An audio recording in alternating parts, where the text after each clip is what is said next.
नमस्ते, राम राम। आज की कहानी है मरना नहीं है मुझे। रामदयाल बाबू दुनिया में अकेले रह गए थे। उनकी पत्नी की मृत्यु हो गई थी। वो बहुत बीमार रही, पर अंत में वो मर गई। मोहल्ले वालों ने उनका बहुत साथ दिया और सबने बहुत भाग दौड़ की, पर अंत में उनका निधन हुआ।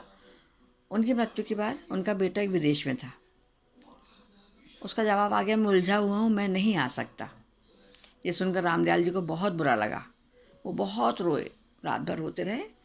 खुद भी 60-65 साल के हो ही गए थे।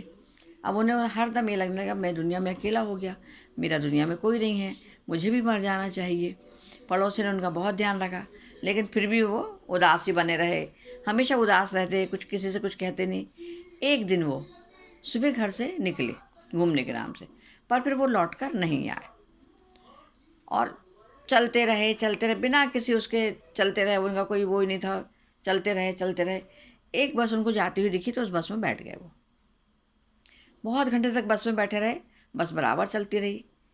बस एक घने जंगल से गुजर रही थी, तो उनने कहा मुझे यहीं रोक दो, और वो उतर गए कि मैं आता हूँ, अभी मुझे रोक दो। थोड़ी देर बाद बस वाले ने बहुत वो बजाया अपना कि भाई आ जाओ, कहाँ हो तो, पर वो नहीं आए। वो वहीं खड़े रहे। उन्होंने नहीं लौटने का फैसला कर लिया था। उन्होंने सोचा मैं जंगल में अकेला रहूँगा, और बस आके निकल गई। अब वो धीरे धीरे जंगल में अंदर की ओर चलने लगे। ऐसा लग रहा था जैसे उनको होश ही नहीं है, वो बिना होश के अपना काम कर रहे हैं। और वो इस प्रकार बढ़ते बढ़ते बढ़ते चले गए। दिन आ गया, धूप तेज हो गई, प्यास से गला सूखने लगा, पर उनको कुछ होश ही नहीं था। और वो एक उसमें बढ़े जा रहे थे। अचानक एक घाटी के पास आकर रुके, वो जहाँ पर ढलान था। एकदम उनको देखा, अरे यहाँ तो घाटी है, और वो गिर जाते। तो वो एकदम रुक गए। वो ढलान की तरफ एकदम रुक गए। वहाँ लिखा था कि लकड़ी से तख्ते पर, सावधान। रामदयाल बाबू ने यहाँ वहाँ देखा, बोले यहाँ तो कोई नहीं है, किसने लिखा होगा, किसने ये बात लिखी होगी। पर उन्हें मन में विचार के लिखा होगा किसी ने। उनका मन काँप उठा कि अरे मैं अभी गिर ही जाता, नीचे ही मर जाता। मरने आने वाला व्यक्ति भी अपने सामने मौत देखकर घबरा जाता है। तो वो घबरा गया एकदम से कि मैं तो आत्महत्या कर रहा था, मरने वाला था। उसको देख के वो डर गए। कुछ देर तक चुपचाप बैठे रहे। अब उनको प्यास तो लगी थी, भूख भी लगी थी, लेकिन वहाँ उनको पानी कहाँ मिलता। पर उन्होंने देखा कि एक जगह पर पत्थर में एक वो गड्ढा सा है, उसमें थोड़ा पानी है और कुछ फल भी रखे। फिर उन्होंने यहाँ वहाँ देखा, कोई नहीं दिखा, पर उनको प्यास तो लगी थी। उन्होंने उस पत्थर से उससे हाथ से ले लेकर ऐसा कर करके पानी पिया, और जो फल था वो भी खाया। पर फिर भी उनको कोई नहीं दिख रहा था वहाँ पर। अब उनके मन से आत्महत्या का विचार निकल गया कि मैं मर जाऊँ, मैं बहुत दुखी हूँ, ये निकाल दिया। और उन्होंने दूर दूर जाकर देखा, कई जगह लिखा था सावधान, यहाँ मत आइए। किसी पेड़ पर लिखा था जहरीले फल हैं, इन फलों को, इसके फलों को मत खाइए। सब जगह कुछ ना कुछ लिखा रहता, और कुछ कुछ जगह छूट भी रही थी। तो उन्होंने सोचा यदि मैं यहाँ गिरता और मेरे तो प्राण चले जाते, मर जाता मैं तो वो चुपचाप वहीं पर बैठ के रह के क्या करूँ, कैसे करूँ।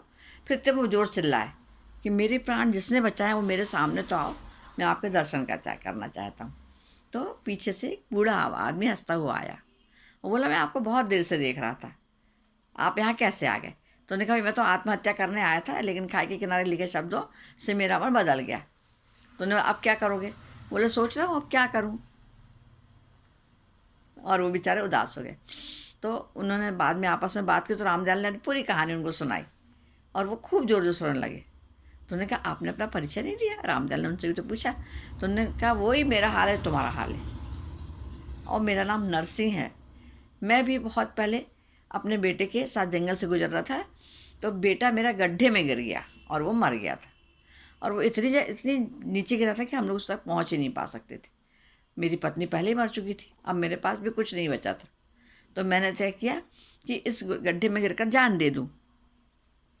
पर मैं कूदने लगा तो मैंने सोचा, अरे यार मैं कूद जाऊंगा, कल को कोई और कूदेगा यहाँ पर, तो लोग गड्ढे में गिर गिर के जान ही देने लगेंगे।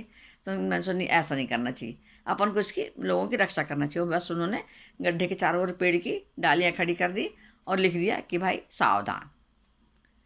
फिर उन्होंने कहा, फिर क्या किया रामदास। तो उन्होंने फिर धीरे मुझे लगने लगा कि जितने खतरनाक स्थान है जंगल में और भी होंगे ना, बहुत सारे होंगे।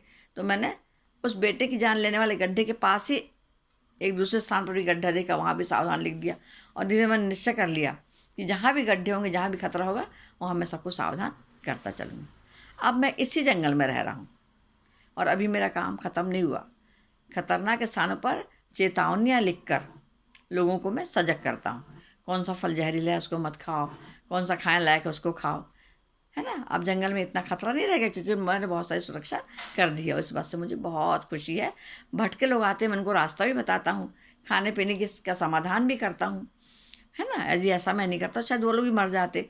तो मैंने आत्महत्या ना करके और लोगों की जान बचाकर एक अच्छा काम किया, ऐसा मन में विचार आता है।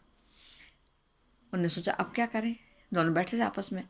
तो एकाएक नरसिंह ने कहा अब बताओ, रात हो रही है, अब तुमको क्या करना है। जंगली जानवरों का डर भी है।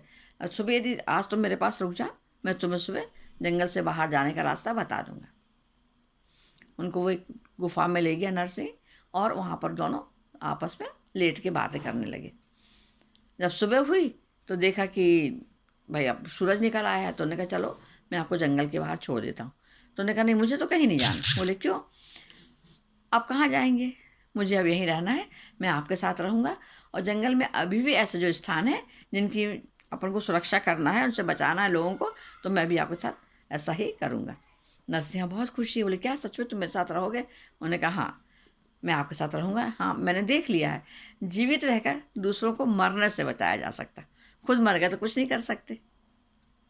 और रामदयाल ने कहा और खुश हो गए, हंसने लगे।